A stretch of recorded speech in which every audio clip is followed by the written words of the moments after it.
On dit que l'amour maternel est inconditionnel. On ne mentionne jamais ce qui arrive quand cet amour devient une arme pointée sur votre cœur. Je suis assise ici, dans mon petit appartement, 23 étages au-dessus de la ville, à regarder la pluie ruisseler sur mes fenêtres comme des larmes que je refusais de verser.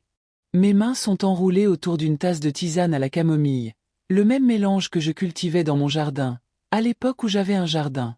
À l'époque où j'avais une maison. Mais laissez-moi vous dire quelque chose sur les maisons. Ce ne sont pas que des murs, des fenêtres et des portes qui ferment à clé. Une maison, c'est là où votre cœur se sent en sécurité. Où votre voix compte. Où vous appartenez. Je pensais savoir ce que signifiait appartenir. Je m'appelle Marie et j'ai 74 ans. Pendant 52 ans, j'ai partagé ma vie avec Henri, un homme qui a peint notre cuisine en jaune parce qu'il disait que cela faisait ressembler mes yeux au soleil.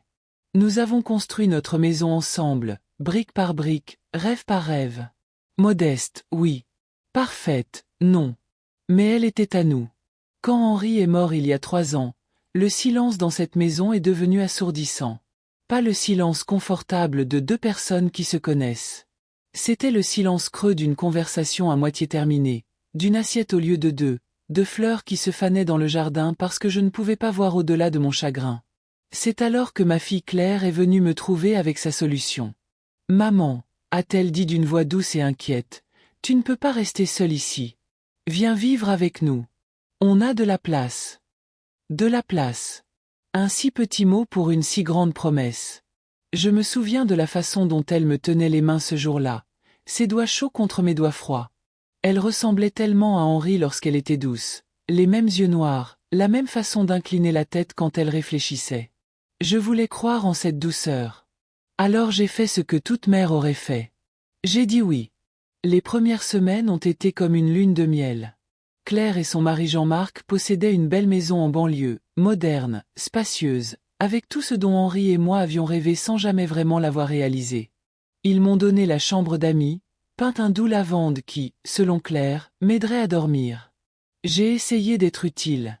J'ai cuisiné les plats que j'avais perfectionnés au fil des décennies, le cassoulet préféré d'Henri, la ratatouille que ma mère m'avait apprise, le pain qui emplissait la maison de chaleur. J'ai entretenu leur jardin, tirant la vie d'un sol négligé.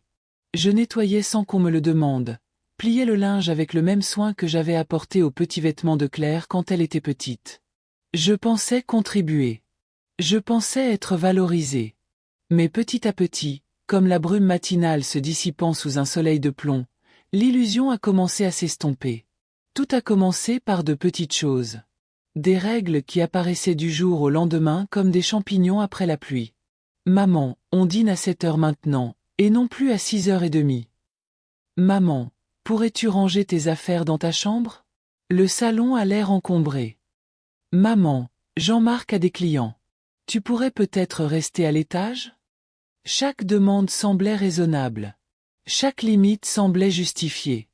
Mais les limites, j'ai appris, peuvent devenir des murs. Et les murs peuvent devenir des prisons. Mes photos ont disparu du manteau de la cheminée. Mon fauteuil préféré a été déplacé au sous-sol. Mes herbes aromatiques ont été replacées dans un coin du jardin où elles se débattaient à l'ombre. On m'effaçait, un petit morceau à la fois. Le soir où tout a basculé, Claire organisait un dîner. 8 de ses amis, tous prospères, tous plus jeunes que moi, tous parlant avec cette désinvolture propre à ceux qui n'ont jamais douté de leur place dans le monde. J'avais passé la journée entière à préparer. Un pâté maison, un bourguignon parfait qui avait mijoté pendant des heures, une tarte tatin aux pommes de notre vieil arbre que j'avais apporté spécialement. Mes mains étaient tachées de vin et de farine, mon dos me faisait mal à force d'être debout, mais j'étais fière. C'était ce que j'avais fait. C'était qui j'étais. À l'arrivée des invités, j'ai enfilé ma plus belle robe, la bleue qu'Henri adorait, et je suis descendue aider au service. Oh, Claire, dit une de ses amies, une femme aux pommettes saillantes et au regard encore plus perçant, tu as de l'aide pour la soirée? C'est adorable. Aider. Le mot me fit l'effet d'une claque. Claire éclata de rire, de ce rire joyeux et mondain qui sonne comme du verre brisé. Oh, c'est juste ma mère. Elle vit ici maintenant. Elle aime s'occuper. Aime s'occuper. Comme si mes contributions étaient un passe-temps. comme si ma présence était une charité qu'il lui offrait. Mais c'est ce qui se passa ensuite qui me brisa quelque chose. J'apportais le dessert à la table lorsque l'ami de Claire m'a demandé la recette. Marie l'a fait, dit Claire, et pendant un instant, mon cœur s'est soulevé. Reconnaissance. Crédit. Puis elle ajouta, c'est une de ces vieilles recettes de famille. Vous savez comment c'est avec les personnes âgées. Elles ont besoin de se sentir utiles. La salle se tut un instant. Puis vint le rire, entendu et dédaigneux. Oh, on a vraiment de la chance, a dit un autre invité. Un chef cuisinier et une femme de ménage à domicile. Quelle aubaine! Plus de rire. Plus fort maintenant. Claire ne m'a pas défendu. Elle ne les a pas corrigés. Elle a ri aussi. Je posai la tarte avec précaution, les mains tremblantes, non pas à cause de l'âge, mais de la rage. D'humiliation. De la soudaine et écrasante prise de conscience que je ne faisais pas partie de cette famille. J'étais leur pique-assiette. Ce soir-là, allongé dans la chambre lavande, je fixais le plafond.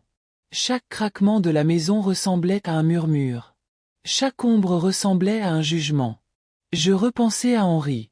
À la façon dont il me caressait le visage du bout des doigts dans le noir, me disant que j'étais belle, que j'avais de l'importance. Je repensais à la vie que nous avions construite, à la fille que nous avions élevée, à la femme que j'avais été avant de devenir une gêne. Quelque part dans l'obscurité, une décision se cristallisa. Je ne serais pas effacée. Le lendemain matin, Claire était joyeuse. Artificiellement brillante, comme le sont les gens qui font comme si de rien n'était. « Bonjour, maman. Tu as bien dormi ?» Je préparais le café, la même routine que j'avais suivie pendant des mois. Mais aujourd'hui, mes mains étaient fermes. « Claire, dis-je sans me retourner, j'ai une question à te poser. » « Bien sûr. Pourquoi ne m'as-tu pas demandé de signer les papiers concernant la maison ? Mon ancienne maison. Celle qu'Henri et moi avions construite. Celle que j'avais louée quand je suis arrivé vivre avec eux. » Son silence s'éternisa. « Qu'est-ce que tu veux dire, maman ? » Enfin, dis-je en me tournant enfin vers elle, j'ai reçu un appel très intéressant hier. De ma banque. Au sujet de documents qu'ils ont reçus. Des documents portant ma signature. Son visage devint blanc. Puis rouge. Puis prudemment vide. Je ne sais pas de quoi tu parles. Mais je le savais. Je le savais parce que j'avais appelé mon avocat le matin même. Je le savais parce que j'étais allé à mon ancienne maison et que j'avais vu le panneau « Vendu » dans le jardin. Je le savais parce que la femme qui l'avait acheté avait eu la gentillesse de me montrer les papiers. Des papiers avec ma fausse signature. Des papiers qui transféraient la propriété à Claire avant la vente. Des papiers qui m'auraient volé ma maison, mon avenir, mon indépendance définitive. Tu as essayé de me prendre ma maison, dis-je d'une voix plus basse que jamais. Tu ne comprends pas, dit Claire, et sa voix s'éleva, sur la défensive. On te protégeait. Tu es vieille. Tu prends de mauvaises décisions. Il fallait bien que quelqu'un me vole? Ce n'est pas du vol. Tu es ma mère. Ce qui est à toi est à moi, terminez-je. Ce qui est à moi est à moi. La bagarre qui suivit fut violente. Des cris, des accusations, des larmes qui résonnèrent comme des armes.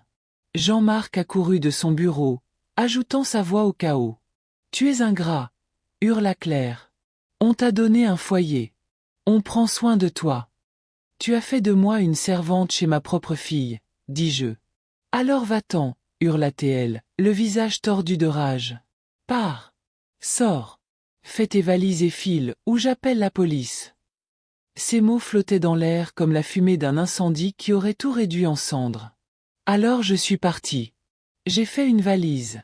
J'ai emporté les bijoux de ma mère, mes photos d'Henri, la petite plante que je faisais pousser sur le rebord de ma fenêtre. J'ai laissé derrière moi la chambre lavande, les règles, la politesse prudente qui m'étouffait peu à peu. J'ai laissé derrière moi la fille que je croyais connaître. Mais je ne suis pas parti les mains vides. 3 jours plus tard, j'étais dans ma vieille maison, ma maison, avec une agente immobilière nommée Sophie. Elle avait une 30aine d'années, un regard bienveillant et des mains efficaces, et elle ne me regardait pas comme si j'étais un problème à résoudre. C'est une belle propriété, a-t-elle dit en parcourant les pièces qu'Henri et moi avions peintes, aimées, habiter. Nous n'aurons aucun mal à la vendre. Vite, ai-je demandé. Très vite. Il y a une femme, récemment divorcée, qui cherche exactement ce genre de maison. Un endroit où prendre un nouveau départ. Prendre un nouveau départ. Ces mots sonnaient comme une promesse. La maison a été vendue en 2 semaines. Offre comptant, sans complications. Claire et Jean-Marc avaient exactement 7 jours pour partir. Ils m'ont appelé, bien sûr. D'abord furieux, puis désespéré, puis suppliant. Maman, tu ne peux pas faire ça. C'est notre maison. Non, ai-je dit d'une voix ferme. C'était ma maison. Et maintenant, elle appartient à quelqu'un qui l'appréciera. Où irons-nous? Je ne sais pas, Claire. Où vont les enfants ingrats quand ils ont coupé les ponts? Elle est venue chez moi, oui, j'ai un appartement maintenant, en hauteur, payé avec la vente de ma maison.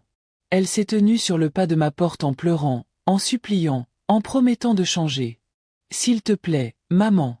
J'ai fait des erreurs. Je ferai mieux. Donne-moi juste une autre chance. Et tu sais quoi? Une partie de moi le voulait. Une partie de moi voulait la prendre dans mes bras et faire comme si rien de tout cela n'était arrivé. Parce que c'est ce que font les mères. Nous pardonnons. Nous oublions. Nous nous sacrifions sur l'autel du confort de nos enfants. Mais j'avais appris quelque chose au cours de ces mois sombres où j'étais effacée. Le pardon sans responsabilité n'est qu'une forme d'autonomisation. L'amour sans respect n'est qu'une exploitation. Non, ai-je dit en fermant la porte. Les conséquences furent rapides et brutales. Les voisins qui m'avaient vu humiliée ont soudain retrouvé la parole. Ils m'ont vu travailler dans le jardin pendant que Claire était assise à l'intérieur, ont entendu sa façon de me parler, ont assisté au lent démantèlement de ma dignité. Jean-Marc l'a quittée au bout d'1 mois. Apparemment, vivre avec une femme capable de voler sa propre mère n'était pas la vie qu'il avait imaginée. Claire a perdu son emploi lorsque l'histoire s'est répandue dans leur cercle social. Il s'avère que les gens ne font pas confiance à quelqu'un qui commet une fraude envers sa propre famille. Elle vit maintenant dans un petit appartement, travaille dans le commerce et m'appelle toutes les 2 ou 3 semaines pour s'excuser et mendier de l'argent. Je ne réponds pas. Ce matin, j'ai arrosé mes herbes aromatiques. J'ai un petit jardin sur mon balcon. Basilic, romarin et thym poussent dans des pots qui captent le soleil matinal. Ils prospèrent. J'ai préparé mon café dans une tasse qu'Henri m'a offerte pour notre 20e anniversaire. Je me suis assise près de ma fenêtre et j'ai regardé la ville s'éveiller en contrebas. Et j'ai ressenti quelque chose que je n'avais pas ressenti depuis des années. La paix. On dit que le sang est plus épais que l'eau. Mais parfois, le sang coagule. Parfois, il devient toxique. Parfois, la seule façon de guérir est d'inciser le tissu infecté et de laisser l'air frais atteindre la plaie. Je ne vous raconte pas cette histoire par pitié. Je la raconte parce que je sais qu'il y en a d'autres comme moi. D'autres qui se sont senties petites par ceux qui devraient les valoriser. D'autres à qui on a dit que leur silence était d'or alors qu'en réalité, il est juste coûteux. D'autres qui ont oublié que l'amour doit vous élever, pas vous démolir. Ma fille a pris ma gentillesse pour de la faiblesse. Elle a pris mon silence pour de l'acceptation. Elle pensait que parce que j'étais vieille, j'étais impuissante. Elle avait tort. Le silence n'est pas une faiblesse. Le silence est un choix. Et quand vous choisissez de la briser, quand vous choisissez de dire votre vérité et de reprendre votre pouvoir, c'est là que la vraie histoire commence. C'est là que vous vous souvenez de qui vous êtes. Je suis Marie. J'ai 74 ans. Je vis dans un petit appartement avec vue sur le ciel. Je cultive des herbes sur mon balcon. Je fais mon propre café. Je fixe mes propres règles. Je ne suis le fardeau de personne. Le cas de charité de personne. Le picassis de personne. Je suis une femme qui a aimé profondément, qui a pleuré honnêtement et qui a appris à s'aimer suffisamment pour s'en aller. Et ça, mes amis, c'est l'histoire la plus puissante de toutes. Certaines nuits, quand la pluie coule sur mes fenêtres comme des larmes que j'ai refusé de verser, je pense au pardon. Pas le genre qui m'oblige à oublier, à minimiser ou à excuser. Mais le genre qui me libère. Je pardonne à Claire de m'avoir montré qui elle était vraiment. Je me pardonne d'avoir mis si longtemps à le voir. Mais pardonner ne signifie pas revenir à ce qui était. Cela signifie accepter ce qui est et choisir ce qui sera. Et ce qui sera est beau. Ce qui sera est à moi. La femme qui a acheté ma maison m'a envoyé une photo hier. Elle avait planté des fleurs dans le jardin, des soucis jaunes vifs qui auraient fait sourire Henri. Elle avait peint la cuisine d'un vert tendre, accroché des carillons éoliens sur le porche, rempli l'espace de vie et de rire. Ma maison est à nouveau aimée. Et moi aussi. Si vous écoutez ceci et que vous vous reconnaissez dans mon histoire, si vous reconnaissez la lente érosion de votre dignité, le démantèlement prudent de votre valeur, je veux que vous sachiez quelque chose. Vous n'êtes pas trop vieux pour recommencer. Vous n'êtes pas trop faible pour vous lever. Vous n'êtes pas trop investi dans la relation pour vous en aller. Votre silence n'est pas d'or. Il est juste coûteux. Et vous méritez mieux que les miettes de respect que les gens vous jettent après avoir dévoré votre dignité. Je fais du thé maintenant, la même camomille que je cultivais dans mon jardin. L'appartement est calme, mais il n'est pas vide. Il est plein de possibilités. Plein de choix. Pleine du son de ma propre voix, disant ma vérité. La pluie a cessé. Le soleil perce les nuages. Et je suis enfin, magnifiquement, complètement libre. Voici Marie, 74 ans, appartement 23B, vous disant que parfois la meilleure vengeance est simplement de refuser d'être petit. Parfois la meilleure vengeance est de bien vivre. Parfois la meilleure vengeance est de ne pas se venger du tout. Juste la vérité. Juste la dignité. Juste la puissance tranquille d'une femme qui connaît sa valeur. Et cela, mes amis, vaut plus que n'importe quelle maison, n'importe quelle famille, n'importe quel amour qui vient avec des conditions. Cela vaut tout.